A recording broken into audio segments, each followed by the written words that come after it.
ஞானேஸ்வரியில் அத்தியாயம் 18 ஸ்லோகம் 2. காமிய கர்மம் வேரோடு அழிக்கப்பட வேண்டும் என்று முதலில் சொல்லி முடித்தார். அதுக்கப்புறம் நித்திய நைமித்திய கர்மங்கள்னா என்ன அப்படிங்கிறத சொல்லி முடிச்சாங்க. இப்ப அந்த நித்திய நைமித்திய கர்மங்கள்ல உள்ள பலனை தியாகம் பண்ணணும், அதுக்கும் பலன் உண்டு, அதுக்கு பலன் இல்லைன்னு அப்படின்னு நீங்க நினைச்சிடக்கூடாது, அதுக்கும் கண்டிப்பா பலன் உண்டு, அதை நீங்க தியாகம் பண்ணணும் அப்படிங்கிற அந்த விஷயத்த இப்ப சொல்லி முடிக்க போறாங்க. நான் படிக்கிறேன். நித்திய நைமித்திய கர்மங்களின் பல தியாகம். நித்திய நைமித்திய கர்மங்கள் அவசியம் அனுஷ்டிக்க தீர வேண்டியவையாகையால் இவற்றிற்கு பலன் இல்லை என்று சிலர் சொல்வார்கள். ஒரு சிலர் நித்திய நைமித்திய கர்மத்துக்கு பலன் எல்லாம் இல்லை அப்படின்னு சிலர் நினைக்க கூடும். இட்ஸ் நாட் லைக் தட், அப்படி எல்லாம் இல்லை அப்படிங்கிறாரு. எக்ஸாம்பிள் பாருங்க. ஆனால் சாப்பிடுவதால் திருப்தி உண்டாகி பசி தீர்வது போலே நித்திய நைமித்திய கர்மங்கள் சர்வாங்கத்திலும் பலன் உள்ளவையாகவே இருக்கின்றன. ஆட்டோமேட்டிக்லி கர்மம்னாலே அதுக்கு பலன் உண்டு, அதெல்லாம் இப்படி இல்லாமல்லாம் போகாது, கண்டிப்பா பலன் உண்டு. நீ பல இச்சை இல்லாமல் பண்ணினா மட்டும்தான், நீ பலனை தியாகம் பண்ணினா மட்டும்தான் வராதே தவிர, பலனை உத்தேசித்து நீ பண்ணிட்டேன்னா பலன் வரும். அது நித்திய நைமித்திய கர்மம் பண்ணாலும் பலன் வரும், காமிய கர்மம் பண்ணாலும் பலன் வரும். So there is no doubt in that. ஆனா நீ பலனை உத்தேசிக்காமல் நீ பலனை தியாகம் செய்தாதான் அது தியாகம் பலன் இல்லாம போகுமே தவிர, நீ பலனை தியாகம் பண்ணாம அதுவா போகாது அப்படிங்கிற விஷயத்தான் சொல்ல வராங்க. நித்திய நைமித்திய கர்மங்கள் சர்வாங்கத்திலும் பலன் உள்ளவையாகவே இருக்கின்றன. கட்டை மாற்று பொன் நெருப்பில் புடம் போடப்பட்டு அத்துடன் சேர்ந்திருக்கும் மலம் எரிந்து போன பின் அதன் மாற்று உயர்ந்து போவது போலே நித்திய நைமித்திய கர்மானுஷ்டானத்தால் பிரத்யாவாயம் நித்திய கர்ம அனுஷ்டிக்கப்படாமல் தவறி போவதாய் உண்டாகும் தோஷம் தீர்ந்து ஜீவனுடைய யோகியதை அதிகரித்து அத்துடன் கூட சக்தியும் அவனுக்கு கிடைத்து போகிறது. இவ்வளவு உத்தமமான பலன் நிற்பலன நித்தியம் அவர்களுக்கு ஏற்பட்டிருக்கிறது. ஒண்ணுல பொதுவா தங்கம் புடம் போட போட போட அதனுடைய மாற்று உயர்ந்து கொண்டே போகும் அப்படிங்கிறது எல்லாருக்கும் தெரிஞ்ச விஷயம். அந்த மாதிரி நித்திய நைமித்திய கர்மத்தை பண்ணும்போது ஆட்டோமேட்டிக்கா நமக்கு முன்னேற்றம் தான் ஏற்படும் அப்படிங்கிறது உண்மையா இருந்தாலும், ஆனா அதுல போயிட்டு நீங்க பலனை எதிர்பார்த்துட்டீங்கன்னா அங்கேயும் நம்ம அவுட் ஆயிடுவோம் அப்படிங்கறதுதான் சொல்ல வர்றாரு. பரத்யாவாயம் அப்படிங்கிறதுக்கு ஏதோ விளக்கம் கொடுத்திருக்காங்க. நித்திய கர்மம் அனுஷ்டிக்கப்படாமல் நித்திய கர்மத்தை அனுஷ்டிக்கப்படாமல் தவறி போவதால் உண்டாகும் தோஷம் அப்படின்னு அர்த்தமா இருக்கு. சரியா? சோ நம்ம பண்ணிடுறோம் இல்லையா? அதனால அப்ப இதுல என்ன சொல்ல வராங்கன்னா, நித்திய நைமித்திய கர்மத்தை பண்ணலைன்னா அது ஒரு தோஷமா மாறிடுது. அப்போ கர்மாங்கிறது நீ கர்மத்தை பண்ணாலே உனக்கு கர்மா இருக்கும் அப்படின்னு சொல்லுவாங்க. அப்படின்னா கர்மத்தை பண்ணாம விடுறதுனால கூட கர்மா வரும். அது என்னது? நித்திய நைமித்திய கர்மத்தை நீ பண்ணாம விட்டு அது ஒரு கர்மாவா மாறி உட்காந்துக்கணும் இல்லையா? அது ஒரு தோஷமாச்சே. ஆனா நீ இப்ப பண்ணிட்ட, நித்திய நைமித்திய கர்மத்தை பண்ணிட்ட அப்படின்னா அதுல இருந்து தப்பிச்சிடலாம் இல்லையா? இப்ப கர்மம் செய்ய வேண்டியது கண்டிப்பா செஞ்சுதான் ஆகணும், காமிய கர்மத்தை மட்டும்தான் துறக்கணும் அப்படிங்கிற விஷயத்த இன்சிஸ்ட் பண்றாரு. ஜீவனுடைய யோகியதை அதிகரித்து அத்துடன் கூட சத்கதியும் அவனுக்கு கிடைத்து போகிறது. இவ்வளவு உத்தமமான பலன் நித்திய நைமித்திய கர்மங்களுக்கு ஏற்பட்டிருக்கின்றது. சரியா? ஆனால் மூல நட்சத்திரம் பிறந்த பெண் குழந்தையை எரிந்துவிட வேண்டியது போலே, எக்ஸாம்பிள் ரொம்ப கன்ஃபியூஸ் ஆகணும்னு அவசியம் இல்லை. அதாவது மிகவும் அன்லக்கி அப்படின்னு சொல்லுவாங்க. அந்த மாதிரி குழந்தை பிறந்துச்சு அப்படின்னா அத அன்லக்கி அப்படிங்கிற ஃபீலிங்க்கு முன்னாடி, அதாவது ஞானதேவர் சொல்றாருன்னா ஞானதேவர் எரிய சொல்றாருன்னு அர்த்தம் கிடையாது. மக்கள் அந்த காலத்துல ரொம்ப அன்லக்கியா ஃபீல் பண்ணி அதை கண்டுக்காம விடுறது அப்படிங்கிற மாதிரி ஒரு முன்னாடி இருந்த அந்த ஐதீகத்தை எக்ஸாம்பிளா காட்டியிருக்காருன்னு மட்டும் நம்ம புரிஞ்சுக்கணும். தேவையில்லாம இது ஞானத்துல கன்ஃபியூஸ் ஆயிடாதீங்க. Just an example. எரிந்து விட வேண்டியது போலே நித்திய நைமித்திய கர்மங்களின் பலன் மேல் ஆசை வைக்க கூடாது. சோ நித்திய நைமித்திய கர்மத்துக்கும் பலன் உண்டு, அதன் மேல நீ தப்பி ஆசை வச்சிடாத. வசந்த ருது ஏற்பட்டவுடன் செடிகள் அனைத்தும் செழித்து பழிக்கின்றன, மாமரங்களின் தளிர்கள் உண்டாகின்றன. ஆனால் இவற்றை உண்டாக்கி வைத்த அந்த ருது இவற்றை கையால் கூட தொடாமல் போய்விடுகிறதே. எக்ஸாம்பிள், வசந்த காலம் ஏற்பட்ட உடனே ஆட்டோமேட்டிக்கா பூவெல்லாம் பூத்து கொழுங்குது, மாமரத்துல பழம் எல்லாம் பழுத்து தொங்குது. ஆனா அந்த பழம் எனக்கு வேணும்னு வசந்துருது கேட்டுச்சா? அப்கோர்ஸ் அது இருந்ததுனாலதான் இந்த பழம் வந்துருச்சு அப்படிங்கிற அந்த பலனை அது எதிர்பார்க்குதா? அதுல இது எதிர்பார்த்துட்டு தான் அந்த வசந்தது வருதா? சரி, it's not like that. So அது தன்னுடைய கடமையை அது பாட்டுக்கு செஞ்சுக்கிட்டே இருக்கு, எந்த பலனும் இல்லாம. அது தன்னுடைய ருட்டீன், அந்த ருட்டீன் நித்திய நைமித்திய கர்மமாக வசந்தது வருது, இது எல்லாம் நடக்குது. ஆனா பலன் மேல கொஞ்சம் இச்சை இல்லாமல் எப்படி செய்கின்றதோ அப்படி நீ செய்யணும் அப்படின்னு அழகா எக்ஸாம்பிள் காட்டுறாரு. ஆனால் இவற்றை உண்டாக்கி வைத்த அந்த ஓகே, அப்படியே கர்ம விதியை மீறாமல் நித்திய நைமித்திய கர்மங்களை செய்து வைக்க வேண்டுமானாலும் அவற்றின் பலன் விஷயத்தில் வாந்தி எடுத்த வஸ்து விஷயத்தில் போல் வெறுப்பு பாராட்டி இருக்க வேண்டும். சொல்லிடுவாரு, எந்த அளவுக்கு வந்து பலன்ல இச்சை இருக்கக்கூடாது அப்படின்னா, வாந்தி எடுத்த அன்னத்து மேல நமக்கு எந்த அளவுக்கு விருப்பம் வராதோ அந்த அளவுக்கு நீ இதை விரும்பக்கூடாது அப்படின்னு சொல்லியிருக்காரு. இப்படி நித்திய நைமித்திய கர்மங்களின் பலன் மேல் ஆசை வைக்காது ஒளிவதே தியாகம் என்று தெரிந்தவர்கள் சொல்வார்கள். ஆகவே சந்நியாசமும் தியாகமும் உனக்கு சொல்லப்பட்டு தீர்ந்தன. அவன் கேட்டது கேள்வி வந்து சந்நியாசம் தியாகம் அப்படின்னு இந்த 2 விஷயத்தை கேட்டிருந்தான். அந்த 2க்கும் அழகா விளக்கம் சொல்லி முடிச்சிட்டாரு. சோ சிம்பிளா ஒரே லைன்ல சொல்லணும்னா, ஒட்டுமொத்த கர்மாவையே தியாகம் பண்ணிடணும். அது என்ன கர்மா? காமிய கர்மா. சோ காமிய கர்மங்களை ஒட்டுமொத்தமாக விட்டு விடுவதற்கு பெயர் வந்து சந்நியாசம் அப்படின்னுட்டோம். நித்திய நைமித்திய கர்மங்கள் கண்டிப்பா பண்ணணும், அதனுடைய பலனை மட்டும் நீ விட்டுறது அப்படிங்கிறது தியாகம் அப்படின்னுட்டோம். சொல்லி முடிச்சுட்டாங்க. இது எவ்வளவு இம்பார்ட்டன்ஸ் அப்படிங்கிறத மறுபடியும் சொல்றாரு.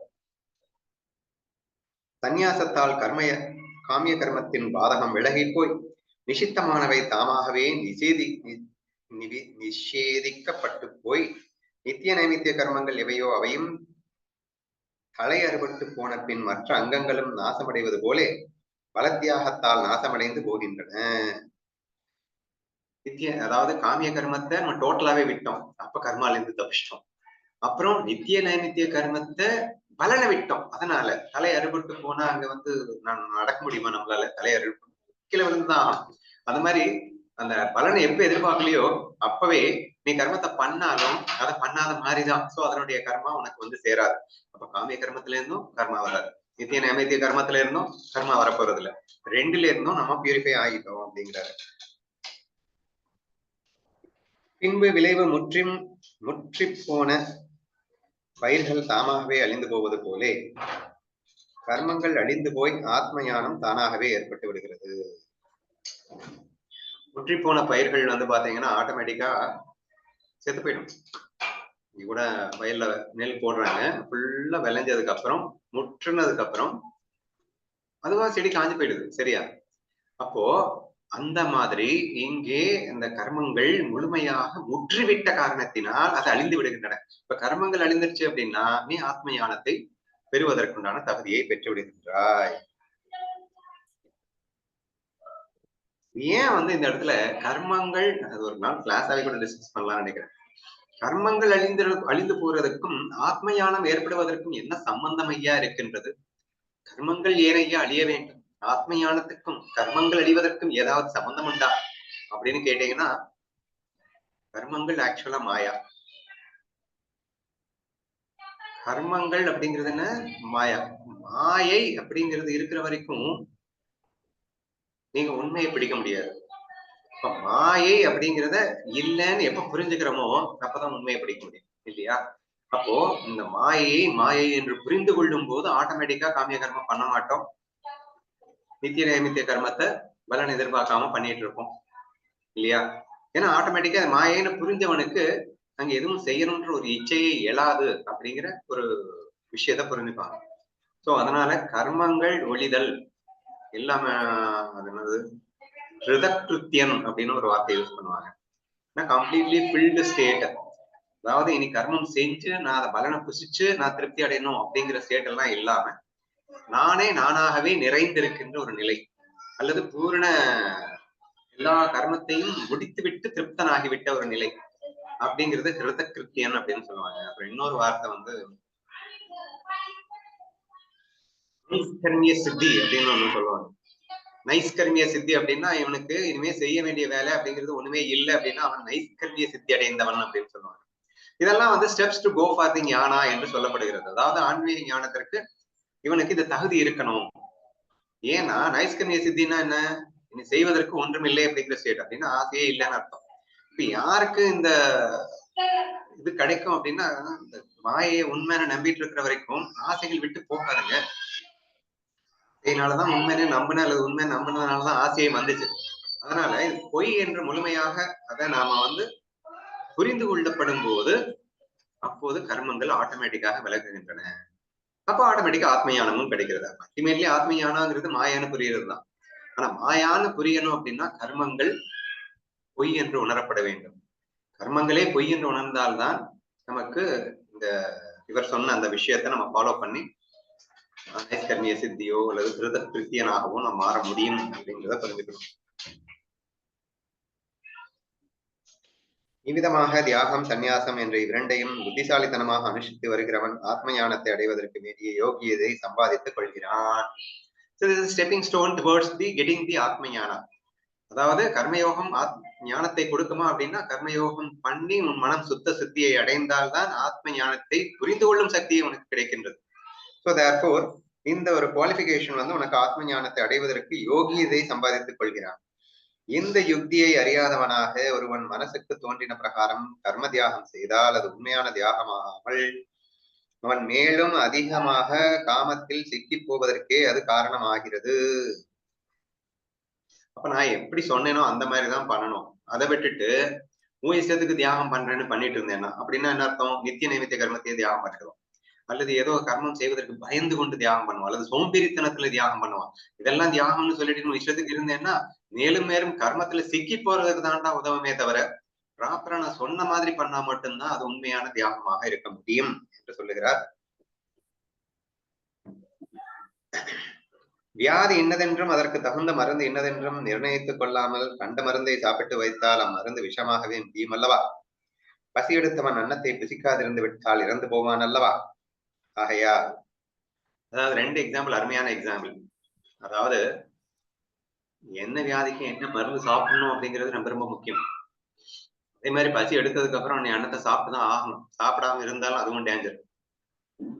அப்போ எந்தெந்த கர்மத்தை செய்யணும், எந்தெந்த கர்மத்தை செய்யக்கூடாதுன்னு உனக்கு தெளிவா தெரியணும். 2வது செய்ய வேண்டிய கர்மத்தை கூட பலனை தியாகம் பண்ணிட்டு செய்யணும். இந்த 2யும் தெளிவா நீ பண்ணாதான் இதுல இருந்து வெளியே வர முடியும் அப்படின்றதுக்காக இந்த 2 எக்ஸாம்பிள் கொடுத்திருக்காரு. ஆகையால் எந்த அம்சத்தை துவஜிக்க கூடாதோ அதை விட்டுவிடக் கூடாது. அதாவது எந்த நித்திய நிமித்திய கர்மத்தை நம்ம விடக்கூடாது இல்லையா? சோ அதை நீ விட்டுறாத. எதை நீ செய்யணும், எதை நீ செய்யக்கூடாது அப்படிங்கிறதுல நீ தெளிவா இருக்கணும். அன்றியும் எந்த அம்சத்தை விட்டுவிட வேண்டுமோ அதில் ஆசை பாராட்டக்கூடாது. எந்த அம்சம்? காமிய கர்மம். காமிய கர்மத்துல ஆசை பாராட்டக்கூடாது. ஒருவன் தியாகத்தின் இந்த மர்மத்தை தவறி போக விட்டு எவ்வளவுதான் கர்ம தியாகம் பண்ணின போதிலும் அவன் வைராக்கியத்தில் சிறந்தவனாக முடியாது. திரும்ப திரும்ப அதே தான் மாறி மாறி சொல்லிட்டு இருக்காரு. பண்ணினா இந்த மாதிரிதான் தியாகம் பண்ணணும், மாத்தி பண்ணேன்னா உருப்பட மாட்டேன் அப்படிங்கிறதுதான் மறுபடியும் சொல்றாரு. சாதுக்கள் சர்வவிதமாகவும் ஒழித்து வைக்கும் சிறந்தவர்களான வைராகியத்தில் சிறந்தவர்களான சாதுக்கள் சர்வவிதமாகவும் இப்படித்தான் செய்வார்கள் அப்படின்னு புரிஞ்சுக்கணும். நிசித்த கர்மங்களில் சிக்கி போனவன் ஆகிறான்.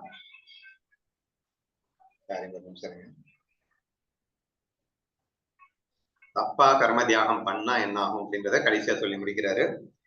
அவன் வைராகியத்தில் சிறந்தவர்களான சாதுக்கள் சர்வவிதமாகவும் ஒழித்து வைக்கும் நிசித்த கர்மங்களில் சிக்கி போனவன் ஆகிறான்.